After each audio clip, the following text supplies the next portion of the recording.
Perkenalkan, nama saya Salwa Safina Tunanja.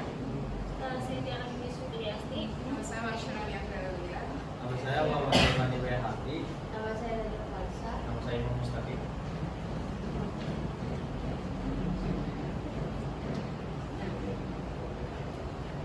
Di sini kita ada pengertian dari multikultural. Nah, jadi kalian tahu nggak sih apa itu masyarakat multikultural? Jadi masyarakat multikultural adalah kelompok sosial yang terdiri dari berbagai budaya, etnis, agama, dan ras yang hidup berdampingan dalam suatu wilayah. Perbedaan bahkan menjadi bakat tersendiri di lingkungan sosial bermasyarakat multikultural.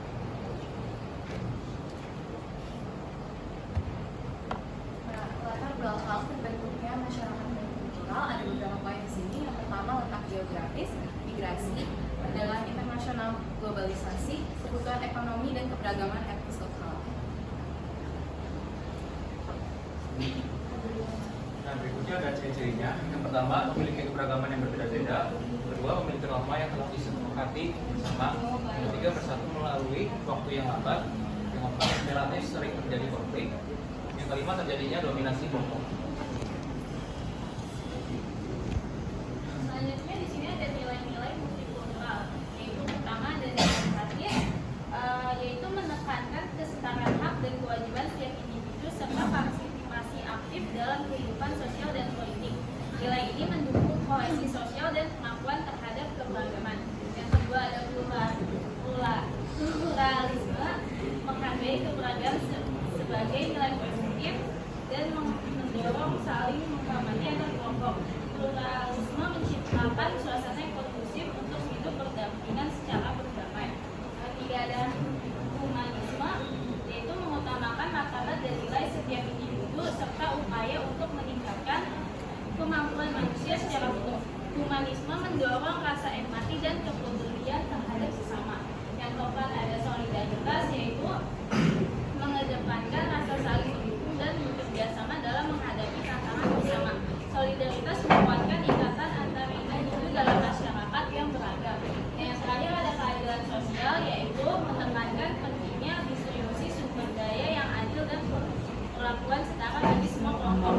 Keadilan sosial berusaha untuk mengurangi kesenjangan antara kelompok yang berbeda.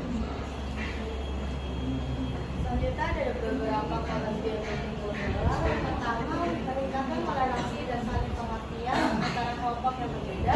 Yang kedua, memiliki kekayaan budaya seperti beragam, tradisi, bahasa, dan seni memperkaya kehidupan masyarakat. Yang ketiga, menjadi alat untuk mengembangkan adat dan tradisi yang beragam. Yang keempat, atau yang terakhir, interaksi budaya yang beragam mendorong munculnya ide-ide dan sosial yang baru. Lalu selanjutnya ada tantangannya. Yang pertama memicu terjadinya diskriminasi dan stereotip. Kedua ada ketidaksetaraan ekonomi dan sosial, menciptakan ketimpangan dan akses terhadap pendidikan, pekerjaan, dan pelayanan publik. Lalu yang ketiga, individu kesulitan mengimbangkan identitas budaya asli dengan budaya lain. Lalu yang keempat, perbedaan bahasa dapat menimbulkan kesalahpahaman. Dan yang kelima, ketegangan antar kelompok budaya dapat memicu sebuah konflik. Nah, apa saja sih contoh dari masyarakat multikultural ini? Kita bisa ambil dari kota kita, yaitu kota Jakarta.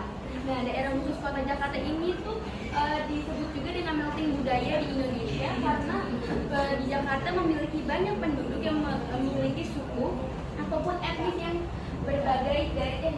berasal dari berbagai daerah di seluruh Indonesia. Nah, banyak penduduk dari berbagai daerah di Indonesia yang datang ke Jakarta untuk mendapatkan pekerjaan atau memulai kehidupan baru. Oleh karena itu, kota Jakarta menjadi masyarakat multikultural di Indonesia, menjadi salah satu contoh masyarakat multikultural yang dinamis di Indonesia. Nah, selain dari masyarakat Jakarta, kita juga ada di luar negeri, yaitu contohnya adalah Amerika Serikat, yang dimana Amerika Serikat ini tuh dikenal sebagai melting pot-nya seluruh negara. Amerika Serikat ini memiliki beragam etnis dan budaya.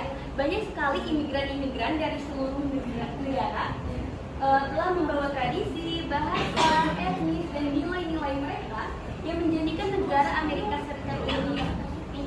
contoh masyarakat multikultural dan dinamis.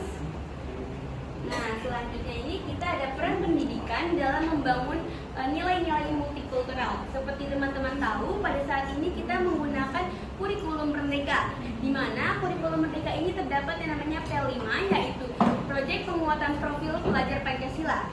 Di mana dalam sila-sila Pancasila, khususnya adalah sila Pancasila kedua, nilainya yaitu untuk menghormati dan menghargai berbagai manusia walaupun dengan latar belakang yang berbeda. Seperti kalian ingat pada waktu proyek ketiga waktu kelas 10, itu kan kita disuruh untuk membuat sebuah drama tentang berbagai suku budaya di Indonesia. Nah, dengan kita membuat sebuah drama itu, kita diajarkan di sekolah untuk saling menghormati dan menghargai antar sesama manusia walaupun dengan latar belakang suku, agama, budaya yang berbeda-beda. Nah, selain itu, di sekolah ini kan juga diajarkan untuk berinteraksi sesama teman-teman tanpa memandang latar belakang. Tidak mungkin kan misalnya kalau kita ingin berteman itu, kita kayak nanya sukunya dulu, kayak misalnya, Hati, lu dari mana? Dari apa? Sukunya.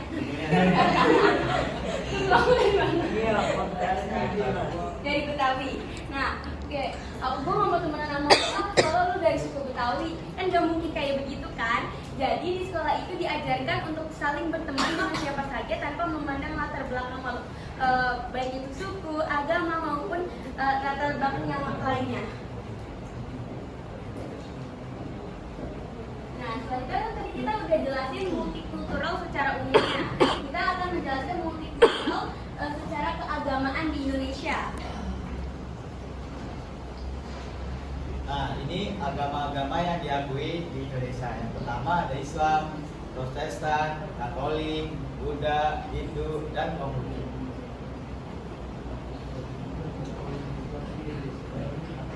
Ya, di sini kita ada peran agama dalam kehidupan sosial. Yang pertama itu agama ini berperan sebagai pedoman dan aturan bagaimana seseorang seharusnya bertindak, seperti membantu membedakan antara perbuatan baik atau perbuatan buruk yang harus dijalankan oleh seseorang untuk menjalankan kehidupan mereka dengan baik. Yang ketiga, menjadi sumber kekuatan emosional saat menghadapi kesulitan atau musibah.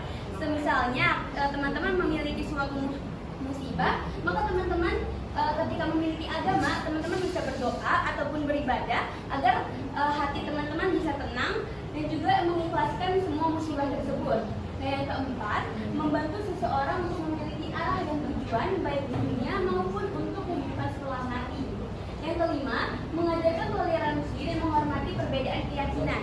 Pastikan di agama-agama kalian seperti Islam, Kristen dan agama lainnya pasti memiliki suatu nilai, yaitu untuk menghormati sesama manusia walaupun dari latar belakang yang berbeda. Nah, beberapa ada contoh sikap toleransi antar umat beragama. Yang pertama, tidak mengganggu kegiatan ibadah umat agama lain. Kedua, bersahabat dan menjalin hubungan baik dengan tetangga atau teman dari agama yang berbeda tanpa menyinggung perbedaan keyakinan. Tiga, menghormati hari raya keagamaan agama lain. Keempat, berpartisipasi dalam kegiatan sosial bersama tanpa membedakan latar belakang agama. Nah, dalam masyarakat multikultural ini pasti adalah tantangan-tantangan dalam keberagaman agama. Yang pertama itu lebih berpotensi memicu konflik karena adanya perbedaan keyakinan. Kedua, adanya diskriminasi dan intoleransi terhadap penganut agama minoritas. Yang ketiga, penyalahgunaan isu agama dalam politik yang dapat memicu perpecahan di masyarakat. Nah, yang terakhir, keempat, kesulitan dalam membangun persatuan di tengah keberagaman agama.